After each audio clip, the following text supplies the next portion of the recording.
It's great to meet you. I would love to begin our conversation before we get into your work by asking you right now, we're in April, 4 years ago, everything stopped on a dime. How did you survive the pandemic and how did it change you? Wow, right? Yeah. At first I feel like I was probably like a lot of people, uh, just completely shocked and overwhelmed and unclear of, the information that we were getting was different. It from the morning to the night, and it was like, what do we actually do? And I went through a phase that I was even bringing in groceries and putting them on a separate table that I marked as dirty, and then cleaning everything and putting it on a clean table. And my husband was so sweet and supportive that he just kind of watched me and my craziness until I logicked my way out of that, going, okay, this is not sustainable. I don't think we actually need to do this Yeah. anymore. And at the time, I was doing um, a leadership class, and I had this amazing group of supportive people that we were able to get on Zoom and help one another through everything. So being able to have a community like that was incredibly helpful. And one of the things that really pushed me through too was like my pandemic lockdown was so much fun.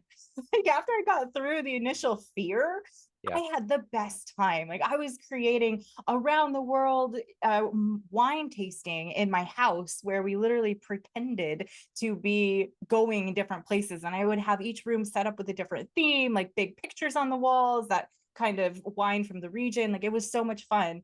And I got really into my creativity and started creating a weekly show that I would put out on Facebook for my friends so they could kind of come out of all of the crap that we were going through at the time. So mine was super fun, Yeah. to be honest. And professionally, I had already moved over to everything online. So it really didn't do anything to me in that regard. I just didn't go out at all, like Yeah. everybody else. And then my husband got to work from home, which was great and sort of launched us into being able to move around the country freely as we have now done. So yeah, it was a good time, honestly.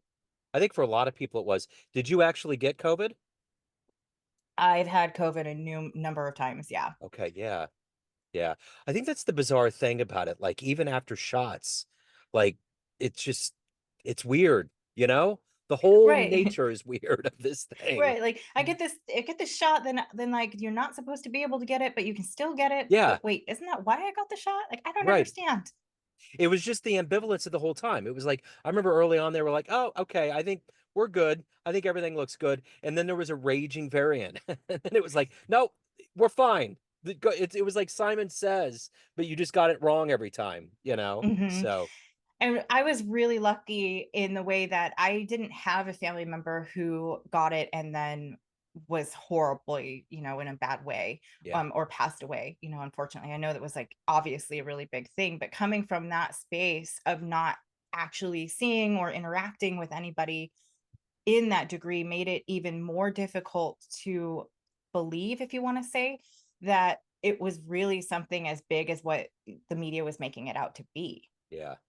Well, it just shows the media's true colors, which is if it bleeds, it leads. That's their whole thing. You It know? is so true. Yeah. I had to turn away during that time. I mean, I generally don't get involved with the news, but during that time it was too much. So Mhm. on paper, you're an author and a speaker empowering women. But let's get to the brass tacks. If I put you in front of a bunch of third graders, career day, one of the kids says, "Hey, what do you do for a living?" How do you answer that child? Hmm. I help women become superstars in their own life. Perfect. Yeah. So what did you want to be when you were in the third grade? I wanted to be a marine biologist, and Okay. I wanted to, work with Shamu and train dolphins and go swimming. I actually had my entire life planned.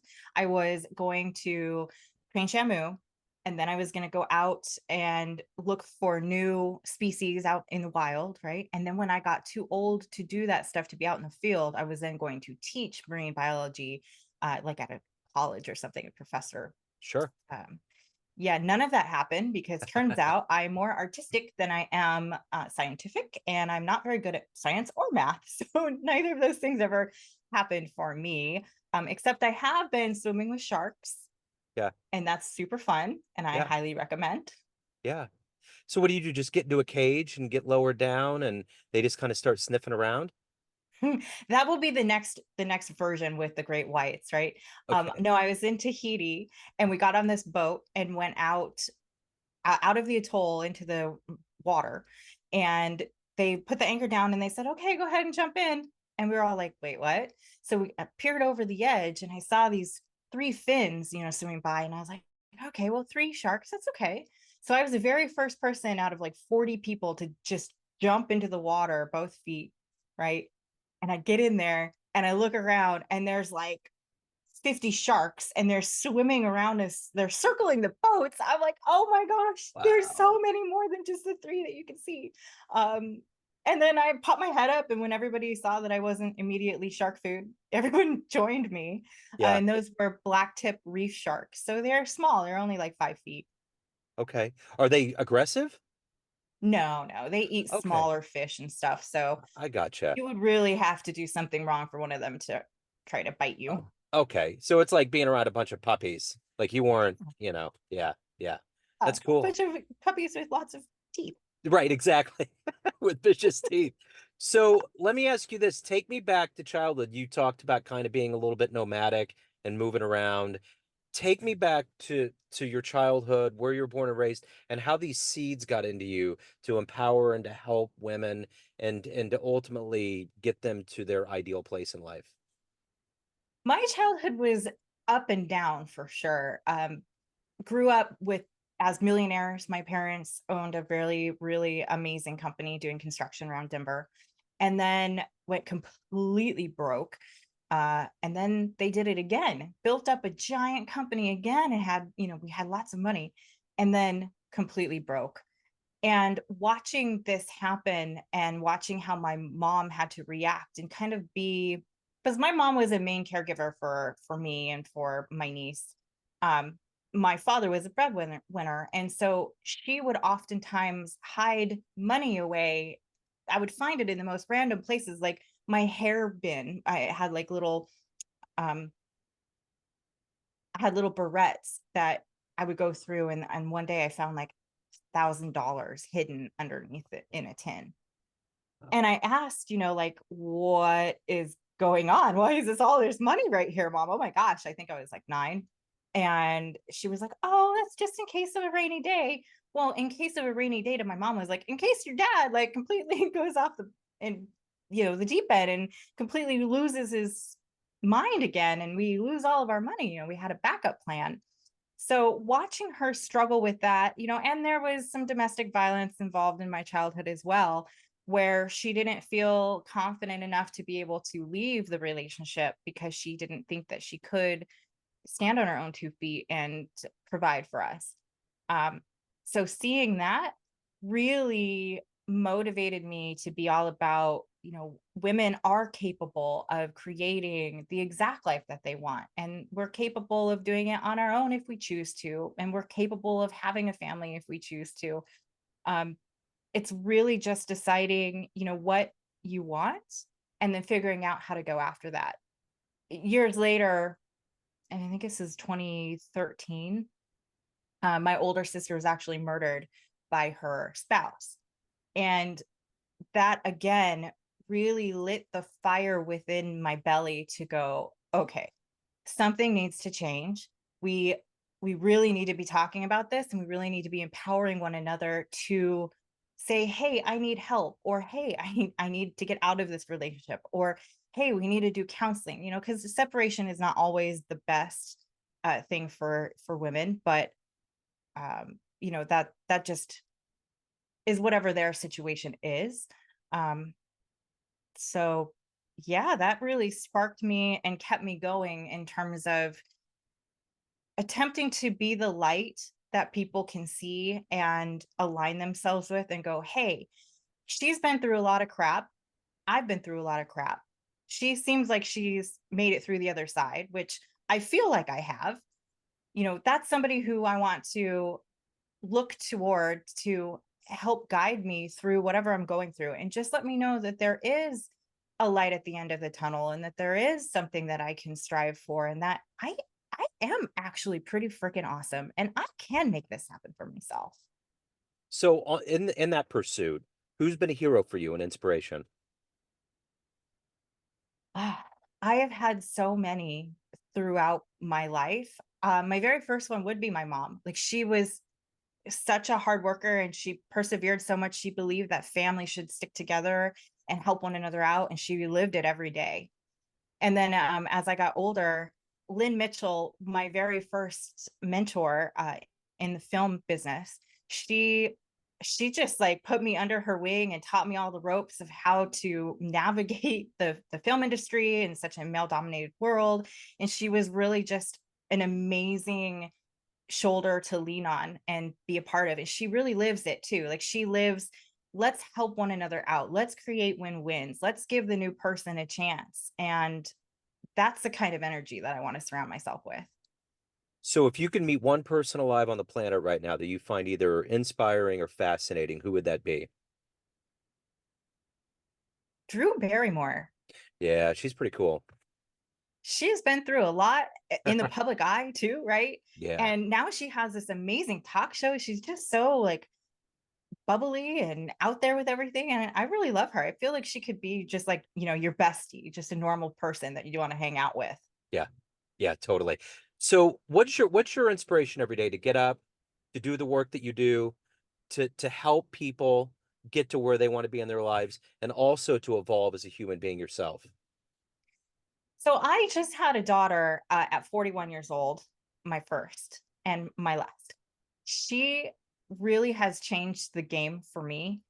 Whereas I know that I want to show up in a bigger, better way to pave the way for her so she can go, hey, that's my mom, and be proud of me. Whereas, prior to her, I was doing really well. And I also had those days that I was like, I don't really feel like doing much of anything. I'm just going to Netflix and chill. And now it's like, not only is my time incredibly limited now, so I have to be very focused when I do have the few hours that she is sleeping, or somebody else is watching her, to make my mark and to be like, hey, I'm leaving a legacy for her. And along the way, I'm going to help a lot of other people. Yeah. What's been one of your favorite client success stories?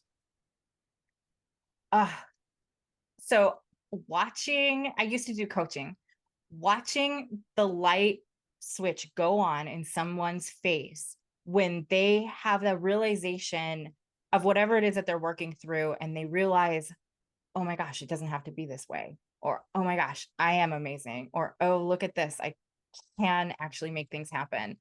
um, those are the best, and there's been so many of them along the way. I can't really pinpoint one specific client with one specific outcome. I did have a gal who met her money goals like 3 or 4 months early. She was just a rock star on fire. It was once she had that aha moment that her worthiness was not attached to her money income.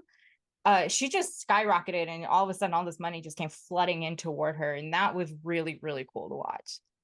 So if you were to have a dream tonight, you ran into the 18-year-old version of you, and you could give that young version of you a piece of advice based on the life you've led, the wisdom you've gained. What advice would you impart on that young version of you? Buy real estate right now. There you go. Would that version listen? I think she would, because I was always really interested in real estate. My father had the idea of purchasing some real estate in Boulder, Colorado, like, and this was before '08. Um, and I'm sure had we actually bought something, it would be like insanely lucrative right now, right? Um, but I did eventually get into real estate. It was just much, much later in life where we Yeah. started flipping houses. They flipped 6 houses in 2 years in the Denver metro area to a profit, which is Yeah. really difficult when you first start out. Yeah, for sure. So of all these things that you've done and evolved and traveled and been to, what are you the most proudest of? I am the most proud of right now, like in this moment. I have created a life that I genuinely love. I moved next to the ocean, which is where I've always wanted to live.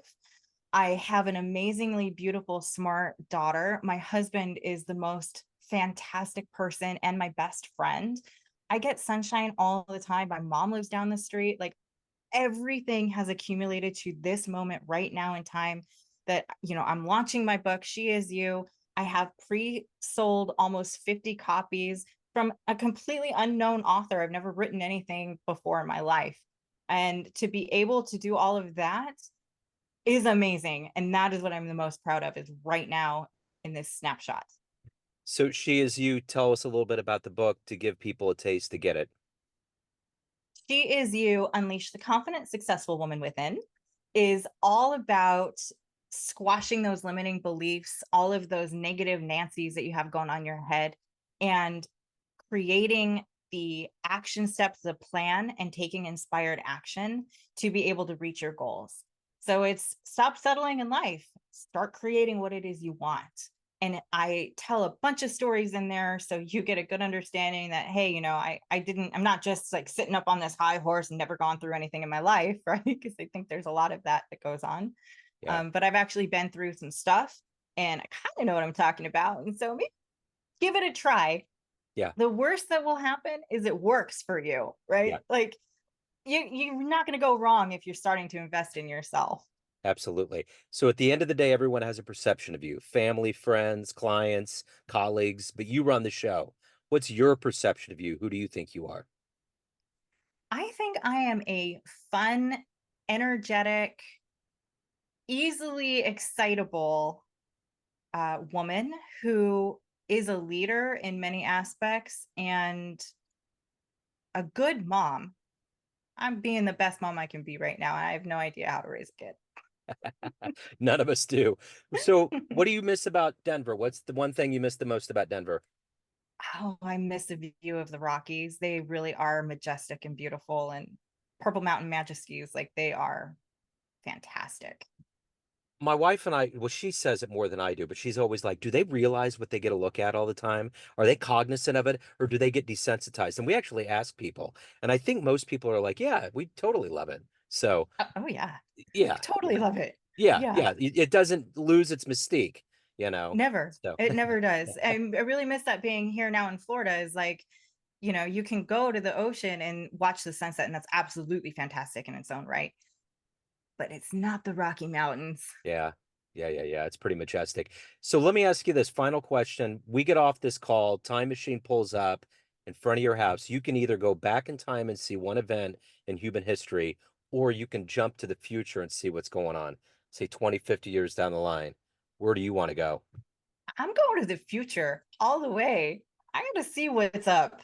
Yeah, What's going to happen? We are living in a time unlike any other, and it's super exciting to think about how it's going to play out in the future. yeah, Yet at the same time, living through it is kind of like, yeah, this is every day. yeah, Like there's AI and there's self-driving cars and like all of these things going on. And I'm like, oh yeah, it's just like a Tuesday.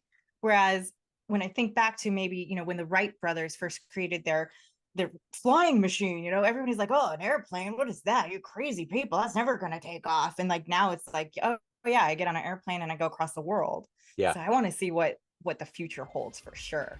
Absolutely. So, Shay, if anyone wants to pre-order your book, hire you, learn more about you, reach out, any of the good business, where do they go? They go to beasuccessfulwoman.com. They can also grab the book on Amazon, and I'm on Facebook, Instagram, and TikTok. Excellent. Keep living the dream, Shay. Thank you. I appreciate your story. Best of luck with everything. Thank you so much. Have a great Take care. day. You too. See you.